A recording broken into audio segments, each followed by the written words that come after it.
This is The Bottom Line with Ryan Prucker. Hello, everyone, and welcome to The Bottom Line, the show that brings the best of the best together to help you become more successful in business, in marketing, and life. Thanks so much for joining me. I'm Ryan Prucker. Now, we all have those moments in our life, both personally and professionally, where we feel like the rug has been pulled out from under us. Maybe it's a relationship that hits a rough spot or a big business deal that's in jeopardy. And an enormous wave of anxiety and fear comes over us. We begin to panic. Our mind begins to spin out of control, and we imagine the worst case scenario, and our rationale becomes impaired. Now, these are all symptoms of a tremendous amount of stress, fear, and anxiety. And oftentimes we experience these same sensations when we think about going outside of our comfort zone or trying something new or even taking a risk in business or in life. We literally become paralyzed by fear. And in order to be successful, we have to be able to react and cope with fear and all of the symptoms it brings. And in order to do that, it's important that we lay the foundation with ideas, tips, and techniques to deal with fear before it happens. Because let's face it, when you're in the moment, it's too late. You have to have something established to draw on for support and calm. And today we're going to provide you with some amazing ideas to overcome fear in anything we do in life so that you're armed with strategies when the time comes. And believe me, it will come. So joining us today will be fear expert, author, and international speaker Brian Germain. And having survived a nearly fatal paragliding collapse in 1993, he returned to the sky to redesign modern wing parachutes in an effort to prevent the same tragedy from happening again. And a few short years later and thousands of jumps later, he went on to win ESPN's X Games in free-fly skydiving. Now he's traveling the world helping others, lecturing Navy SEALs, bomb squads, and other special op forces on mechanisms to cope with fear. And when we return, he'll share his gripping story and ways that you can immediately implement techniques to overcome fear. So stay with us. We'll be right back on The Bottom Line. And welcome back to The Bottom Line, the show that helps you become more successful in business, in marketing, and life. I'm Ryan Prucker. We've all had those moments in our life, both personally and professionally, where we feel like the rug's been pulled out from under us in business and everyday life. And all of a sudden, an enormous wave of anxiety and fear rushes over us, and it really paralyzes our decision-making processes and most of our rational thought. But in order to be successful in life and anything we do, we have to arm ourselves with tools, strategies, and techniques to deal with fear when it comes. Because if we lay the foundation to deal with fear and anxiety, our opportunities in life are limitless. And today we're joined by a fear expert to share with us his amazing story and skills. Brian Germain is a world champion skydiver, test pilot, psychological researcher, author, and international speaker. He began his career on April 13, 1986, the day he first jumped out of an airplane. As a psychology student at the University of Vermont at the time, Brian began his research on the topic of fear and the coping mechanisms to deal with it. Now, over 20 years later, Brian is still researching fear, but has also taken up the lofty task of teaching the subject in worldwide lectures and tours. From the U.S. Air Force Academy to teaching Navy SEALs and other special op forces, Brian helps empower a variety of people to transcend fear in order to improve safety and enhance performance. Now, fear is a topic that Brian has taken seriously on a very personal level, having survived a near-fatal paragliding collapse in 1993. But he then returned to the sky to make things even better for other people so it wouldn't happen again. And a few short years later and thousands of jumps later, he went on to win ESPN's X Games in free-fly skydiving. And today, Brian is on a mission. His goal is to teach the truth about fear and the means to combat this dangerous emotional response that fear brings. So today, in a world filled with extremes of terrorism and disease to the everyday worries in business and in life, Brian's here today to help us control our emotional responses. Brian Germain, welcome to the show. It's so great to have you here. All right. Thanks, Ryan. I'm absolutely honored to be here. Well, it's you've got such a diverse background with dealing with fear, both on a professional level and, of course, with the accident in 1993. Tell us about what really gets you excited about teaching people about fear and what it does to people, but most importantly, how they can overcome fear. Yeah, of course, that's a very, very long answer. but the bottom line I find is that when I challenge myself, especially in the areas that scare me, if I take on challenges that only scare me minimally, where I have a high probability of success, I don't benefit quite as much. My life grows when I take on the really big challenges, whether it's physical danger or the danger of talking in front of groups. I do an awful lot of that stuff. I find that if I can take on these big challenges, I become a larger person. I become someone that has the ability to do those things. Whereas if I don't take on those challenges, I shrink. I get smaller. I'm not as interesting to myself or to the world. Right. And that is not inspiring. Now, is this a situation where you love the adrenaline rush? I mean, a lot of people, there are definitely thrill seekers out there, but it seems like there may be an element of that, but in terms of personal development, it seems like that's also something that continues to drive you and push yourself to see how far you can truly take your potential in life. Absolutely, absolutely. Well, in my opinion, the adrenaline scale has kind of both positive and negative extremes. And I try to shy away from positive and negative as a term, but in this case it makes sense because we tend to get into certain circumstances where we don't feel in control, and as a result, we have more of a retractive response. To me, that's what fear is in my definition, is where I don't feel in control. I feel like this is a dangerous circumstance, whether it's just psychological or a career risk, right, or a physical danger. That's the red zone to me. That's where I don't perform well. However, there's this other side that when I get into these circumstances where I'm about to jump out of an airplane or about to get on stage and talk in front of a large group, I'm filled with this energy that if I handle it properly, can really light me up, can really give me huge power beyond what I have when I'm in safe circumstances. Right, right. Well, in talking about the definition of fear, oftentimes, whether we're getting ready to skydive or something as simple as going into a business meeting, right before the meeting, we've got it. We feel like we're thinking clearer, we're in control, and then all of a sudden something happens right before our nerves take over, and all of a sudden we're in like this alternate surreal universe. Yeah. And you're like, oh my gosh, you can barely contain yourself in terms of keeping it all together.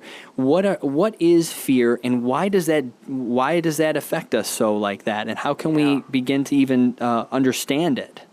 Yeah, well, I think that it's best to start off with a physiological perspective. Okay. In the way that William James and the earlier researchers of emotion first looked at what happens in the body in terms of your bloodstream, what's going on. There's a change in chemistry. There's a change in your potential for physical action. So that's what our body's gearing us to do. This is leftover stuff from, a long, long time ago. Mm-hmm. When we were simpler creatures, we needed the ability to attack and retreat in order to survive. The creatures that didn't have the ability to sort of, green light their situation, to green light their own energy, their physical resources, and go.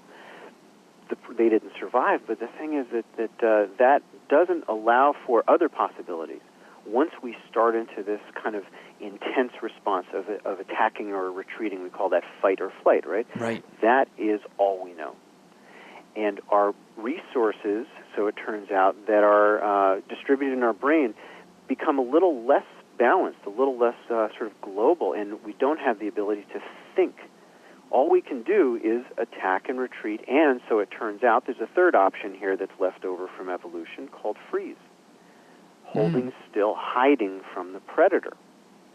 Does that make sense? That's where it comes from, right? Yeah, it's and very so primal. As a result, we do that. It is primal, and it's survival, and there are still circumstances, albeit rare, where human beings will find themselves frozen and not physically not moving, and as a result, that will be the correct response where you'll survive. Maybe you'll freeze when you're about to cross the street when you sense that there's a truck coming, and as a result, you live to cross another street. Well, we don't want to be relying on that for everything in our lives, right? Because if we are using the old brain functions, we are not getting the resources to our new brain functions. Right. The limbic system is not intelligent, It's not inspiring. It's not expanding of human potential. It's not creative. All that stuff gets shut down, and that's why fear is so debilitating. Wow, and that makes perfect sense. Talk to me a little bit about some of the ways that, or is there a way that we can begin to use a different part of our brain, and what is the channel that we can use, giving that those primal reactions? What's left for us to do? I mean, are we in a situation? I'm sure we're not in a situation where that's all the options that we are. How can we begin to transcend that fear? Right. Well, you have to kind of speak the language that the body speaks. When we get into an intense adrenaline kind of response, we are now regressing, and the only way to kind of cool things down and bring ourselves back to who we can be is to kind of send chemical messages from the bottom up, from the body up to the brain, rather than saying in our minds, okay, calm down, those are just words, and that doesn't reach the limbic system in the way that, for instance, sitting down reaches the limbic system. Slowing the breathing, relaxing the muscles, noticing that your shoulders are clenched, noticing that you changed your breathing. One of my favorite sayings that my friend Jocelyn says is that excitement, or rather fear, is excitement without breath. I think that's really good, because that is great. It speaks the language that we need to speak when we're in these high-stress situations. First, address the physiological symptoms of the negative thinking. And then we can change the thinking itself. But you can't get in the door. It's like throwing rocks at a tornado. Right. You cannot change the situation if your panties are still in a punchy, if you're still nervous. Right. So deal with so it is actually, as you mentioned, the difference between physiology and really emotional and thinking responses is like you said, we actually have to calm ourselves down physically before we can sort of begin to have that conversation with ourselves that says, calm down, everything's going to be okay, etc. It truly is a physical response. Now, is there something that people can do to almost exercise those muscles, if you will, so that in a stressful situation, you're able to practice those techniques of the physicality of the situation? Is there things that people can do to brush up and prepare for that? Absolutely, and that's exactly why I live the life that I live. I jump out of airplanes, I paddle down rivers, I rappel off a cliff, all because I find, and many other people have found as well, that when we challenge ourselves to be afraid, whether those fear circuits are being triggered by psychological circumstances in the office or whatever, career decisions, big life decisions, or if it's physical, it doesn't really matter because the limbic system doesn't know the difference. It does not know that this is simply a cognitive, a mental challenge that's provoking it. Either way, the soothing, the de-escalation process can be cultivated. It can be developed. It's a learned skill. And I find the more we can challenge ourselves to be in these scary situations and take that deep breath and not step out of the circumstances, where you're on that ladder cleaning the leaves out of the gutter, and you're looking down and you get tight and you get clenched and you realize you're holding your breath. Sure, you can climb down and sit down on the ground. That might be one of your answers.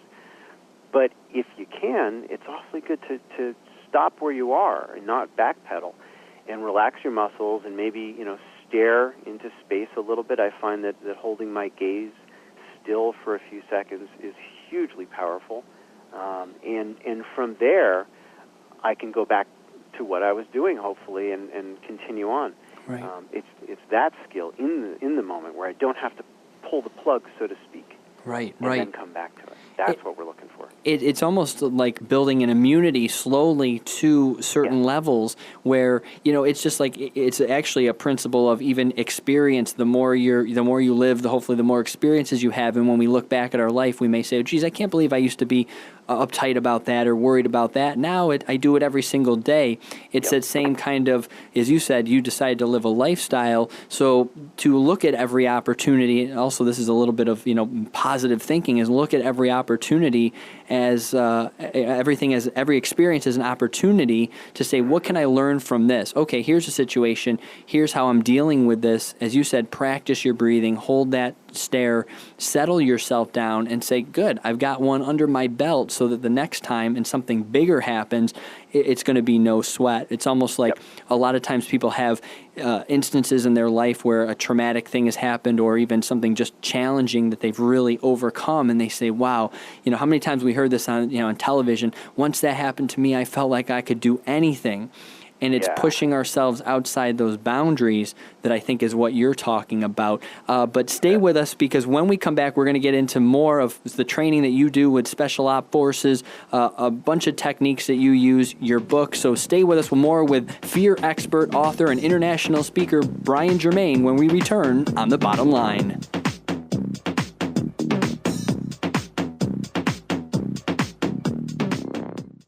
I'm Chuck Bartlett of Talentude Consulting. I designed a program to help myself as well as others make the sales process easier and much more enjoyable. How do I do this? By using relationships as the foundation. It's what I call Talentude, talent plus attitude. This program was designed to help overcome the dreaded no, the cold calls we know we need to make, that long selling process to think it over, with tools and strategies that can be instantly implemented and constantly improved to get sales results. Because let's face it, the bottom line is the bottom line. Gain new clients, gain more sales, gain new ideas, and gain solutions to your challenges. I'm Chuck Bartlett of Talentude Training and Development. Give Chuck Bartlett a call at 315-458-8382 or visit him on the web at chuckbartlett.com. Within a few seconds, successful businesses are able to quickly show their product or service's value to consumers. How? Smart imaging by marketing professionals. Learn how to create your own must-have image with TV and radio personality Ryan Prucker. Through dynamic seminars and keynote addresses, Ryan helps audiences discover what they know, how to show it, and ways to capitalize on every life experience. From students and business owners to entrepreneurs and employees, Ryan helps anyone with a goal achieve success. Book Ryan today at ryanprucker.com. Check out the Bottom Line TV and radio show website at bottomlineryan.com for exclusive information, photos, videos, and more.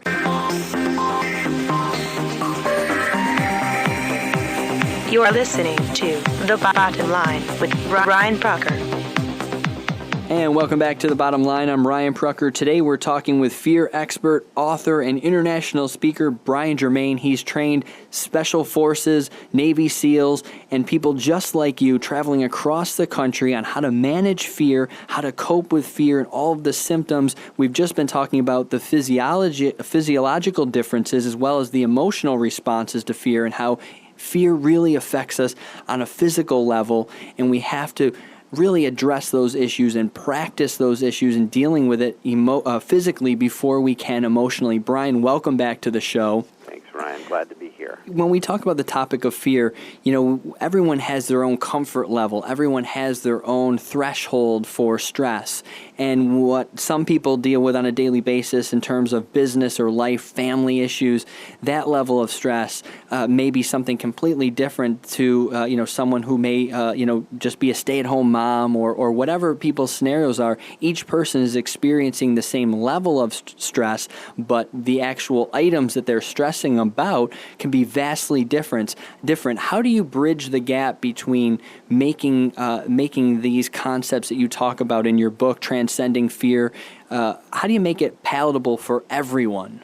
Well, I think that the beginning is to again recognize that the parts of the brain, the parts of the body that are triggering this energy is really going to be the same thing, regardless of the context, and therefore the way we address it is going to be the same. Whether you're about to go pick up your kids from school and it's icy out and you're worried about whether you're going to crash your car, or you're about to jump out of an airplane into a combat situation. Either way, the best thing that you can do to increase your chances of success is to go into that circumstance as calm as possible, as alert as possible, and have a positive mindset, which is kind of the next phase of this transcending fear work. Right. Well, let's talk a little bit about that. We've talked about some of the breathing techniques and things, but let's talk a little bit about that self-talk that we say to ourselves to calm ourselves down, to get our mind right. You touched on a little bit about being positive.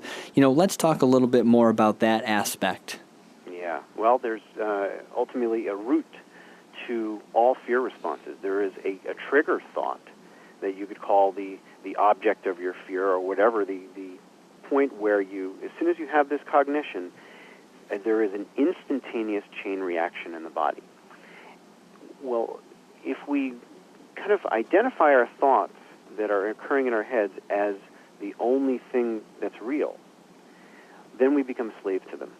And there's an awful lot of teachers out there that are teaching the idea of letting ourselves be a little bit more open-minded about our thinking and not be so attached to the current mindset.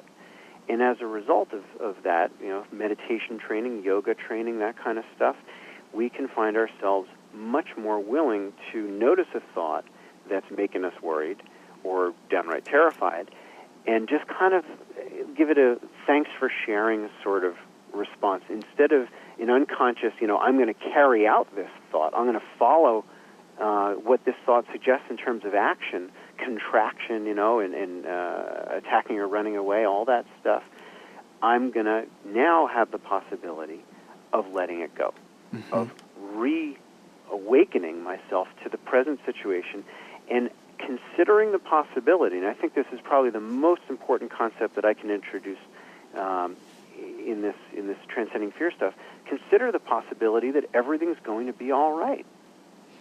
Wow. That's a biggie. Simple. We're not so good at that. Yeah. When we're scared.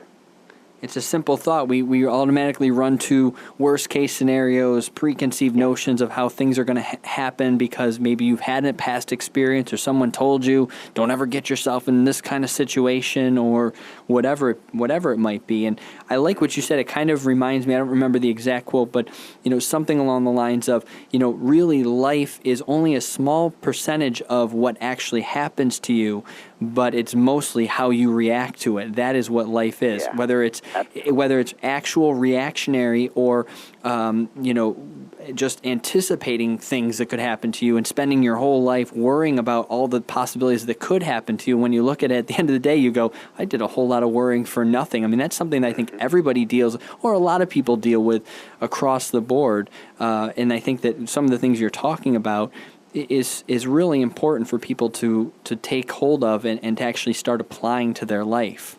Yes, I agree completely. And it's not the easiest thing in the world. I mean, it's very easy for me to sit here and say, well, all you got to do is take a deep breath, let go of your thinking, and focus back on your present moment and your present situation with perfect attitude. And yet, we all find ourselves in these circumstances where we really question whether we have the skills to get ourselves through this circumstance, whether we have the power to get ourselves to where we want to go, to a safe situation, to a best-case scenario. And it's in those times we have to look back on our life, on who we've been, and all the successes we've had, all the breakthroughs that we've had, where we did shine, and define ourselves as that. Yes. Remember that you're a survivor. You're not dead. That's impressive. And we have to kind of pat ourselves on the back and acknowledge that the fact that we've survived this long is a testament to our ability to pay attention, to calm down and clear-headedly look at our world and say, all right, what do I really want to create? Right. Rather than being a victim to it, rather than being the receiver of a current momentum of the world, be the one that takes the wheel. I teach Navy SEALs how to jump out of airplanes, right? And these guys are warriors. They're not pilots. Right. And now I'm teaching them how to fly these wings. The Ram Air parachute is it's an airplane now. It has the ability to glide for miles and miles and miles, which means you can get yourself into some pretty big trouble if you point it in the wrong direction. Right. And to transform someone's identity from being a passenger in an aircraft to being the pilot is a big step. Absolutely. And I think that if I can get that across as much as possible, to my students, it really does help that you are the pilot of your life. Grab that stick, grab the throttle, get control over the situation, because otherwise you're just putting Sir Isaac Newton in the driver's seat. The current momentum of your life, the current direction. Yeah. Maybe things are headed in a direction you don't like. Change it. That's so well said. When you work with all of these military personnel, Navy SEALs, Special Op Forces, I mean, we tend to think of them as, as these fearless warriors who are, so amazing, and they are in the things that they can do under the circumstances and pressures that they're under. But talk to me a little bit about do they fear? I mean, at what point do they let that out to you and maybe convey that to you, or you can just tell? But talk about performing under pressure. Where do you begin to, I mean, I think probably some of these same skills, but in terms of the military setting, with so much that's required of them, talk to me a little bit about their mindset and prepping them. Yeah, well, they get really good at taking that fear and immediately transforming it, immediately turning it into energy, into hyper-awareness of their situation, because they know that that's how they survive. They also get better at relaxing when it's not dangerous, because otherwise you fry, you burn out. The human body can only handle so much of the red zone before it breaks down in all kinds of ways. We know wounds heal slower when we're under stress. Right. And that is that you can kind of carry that down to digestion, which results in how much energy you have, which results in your ability to get yourself out of dangerous circumstances. So they get really good at various things, but then when you change the context, when you put them in a situation where, for instance, they're jumping out of airplanes when most of the time they're, running around doing more combat stuff on the ground, it's different, It's a different set of coping mechanisms in terms of the actual actions. And until I can remind them, wait a minute, what do you do when you're, out in the field and you're freaked out and it's nighttime and you're stopped and you're waiting to do, and you're holding still? Right. What do you do? Well, I focus on my breathing and I just chill. Well, exactly. You're about to jump out of an airplane. Do the same thing. Right. Breathe slowly, relax your muscles, all the muscles that you don't need, which in that case is all of them. Right. And clearly picture what it is that you're about to do perfectly. Picture yourself doing it well. Don't bother picturing it negatively, because that's how you pave your way to the worst case scenario. Right. Visualizing. Get magnetized to it. Right. Well, Brian, stay with us, because when we come back, I want to talk more about this subject, as well as your devastating crash in 1993. So stay with us. We'll be right back with more of Brian Germain when we return on The Bottom Line. And welcome back to The Bottom Line. I'm Ryan Prucker. Today we're talking about overcoming fear and dealing with emotions and physical reactions to stressful situations. And we're joined today by fear expert, author, and international speaker, Brian Germain. Brian, welcome back to the show. So great to have you here. Let's talk a little bit about your accident. 1993, you had a really bad paragliding accident. Set the stage for us, bring us back to that moment, and tell us what happened and what was going through your mind. Yeah, well, I was test flying a relatively new wing up in Vermont. We were at a relatively small hill, but it was big enough to to get me in trouble. It was windy. It was one of those days where the smart pilots leave their wings packed up. And I was not being a smart pilot that day. I pulled my wing out when I was up on the summit, and I was just testing the air. I wasn't planning on flying. I just wanted to get a feel for the wing, because it was new to me. I'd only flown it once before. And it was so windy, to give you a rough idea. Here we are on the summit of this hill, and another pilot is actually holding me on the ground. He's got a hold of my harness, because otherwise I'd just launch straight up. And so he's hanging on to me for 5-10 minutes or so, and then finally I said, I think it's going to be all right. Just go ahead and let me go. And boom, I shot up straight up, and I was actually drifting back eventually towards the leeward side of the mountain, which is where the really nasty turbulence is. And I had to fight to get myself forward, to get any forward speed, so I actually had to deform the wing. I had to change the shape of it to get more airspeed. And I managed to get myself down out of the strong upper winds, and was actually setting myself up for landing when my wing folded up into a little wad of trash. And so unlike a hang glider, a paraglider has no rigid members at all. It's an inflated wing. It's inflated just as a result of your forward motion, and so it can disappear in a hurry. So as soon as you lose that forward motion, as you mentioned, it can fold right up. And it did, yeah. So, and of course, it wasn't just that. I lost the forward motion as a result of the relative wind changing angle. It was some pretty vicious turbulence as a result of trees that were upwind of me. And it folded up, and I did everything that I could to recover.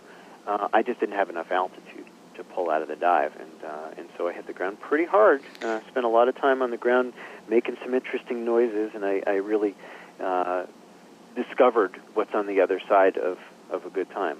Wow. And, how far was it that you fell? And I mean, what was the? It was 80 to 100 feet or so. Really? Yeah, it was a long way. I was dragging about 25% of my wing over my head, so that did soften my impact, but it was awfully hard, and the physicians were kind of surprised that I lived at all. But by all accounts, you could have and most likely almost died. Oh, you bet, absolutely. But it's as with many things in life, I think we can turn them around. You know, if it's not your day to go, as far as I can tell, you're not going. And that was the case for me. And I got a chance to not only engage in the process of healing, which is very educational, to focus on taking care of yourself in every possible way. We tend to lull ourselves in life into kind of normalcy. I'm going to eat whatever's in front of me, and I'm going to exercise when it's convenient or whatever. But when you're in healing mode, you change. You really actually try to do your best. Right. You try to heal yourself and plan what's the next step. How am I going to get out of bed? How am I going to get to the bathroom to take a shower? Right. And life is harder. And as a result, I think I became a better and more aware person, and a little more self-care. And probably more appreciative of even the smaller moments in life, and how a lot of us take for granted, getting up, walking into the other room, doing this, grabbing this to eat or drink, and when you look at it that way, I mean, there's certainly an appreciation for the smaller things in life.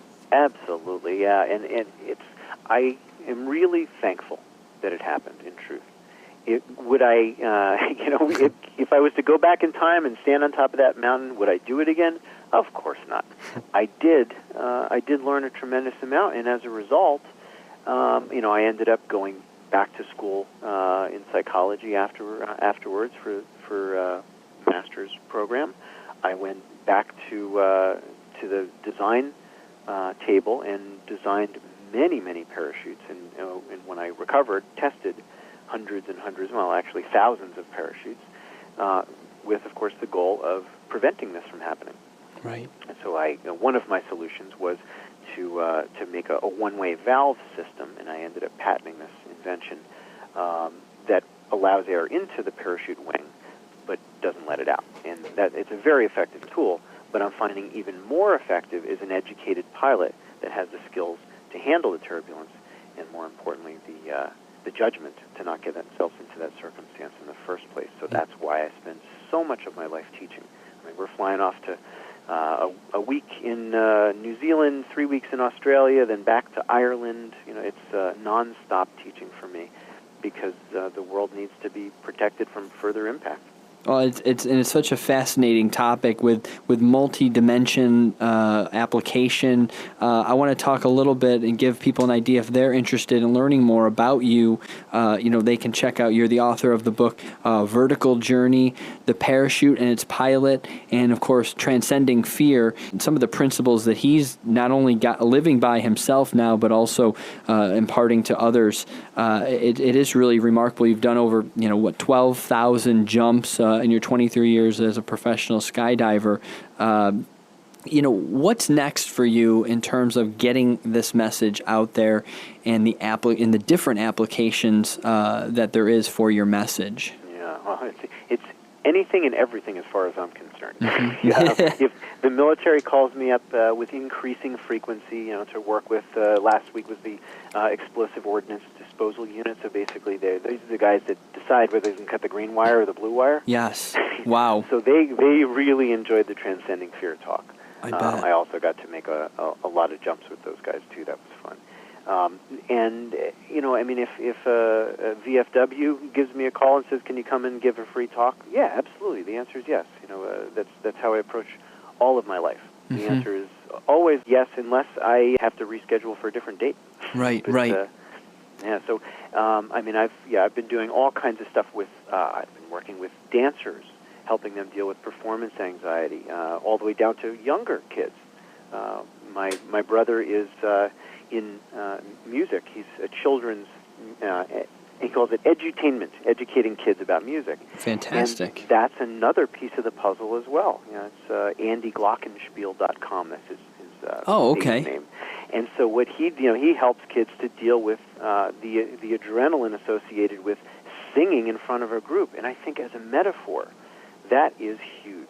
That's because if we can get them young, if we can get them challenging that edge and realizing how much fun it is when you do stuff that's scary, and you get out in front of a group and you feel all that juice flowing from the group at you, and you find, wow, look at this, I can jump higher, I can spin faster, I can talk louder, I can sing better, because I'm scared if I use it the right way, if I turn that fear into power. Right, I think that's a pretty cool thing. And that is so true, because I think in so often in life we use those same sort of emotions and responses, and it really debilitates us. As I mentioned before, it kind of shuts down our rationale, our clarity.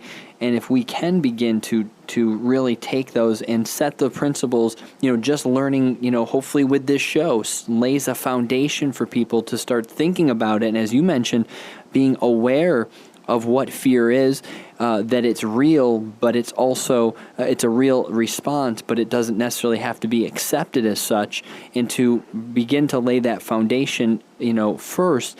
When you're in those clutch situations, you've got that to rely on. It's like these military guys, if they're getting out there and they're ready to defuse a bomb, or they're ready to jump out of a plane into combat, they can't be thinking in that instant, oh, geez, what should I do? They've got to have that instilled. They've got to better themselves so that in those instances, they already know how to react. And I think that's one of the important things, and one of the things that I wanted to bring you onto my show about, is to open people's minds so that the next time they're dealing with something business related or with family or personal life, they have these thoughts in their head that they can say, wait a minute, here's the real situation. Here's ways I can get around it. Just arming them with this information, I think, is huge. And I'm so glad that somebody like you is out there, talking about this.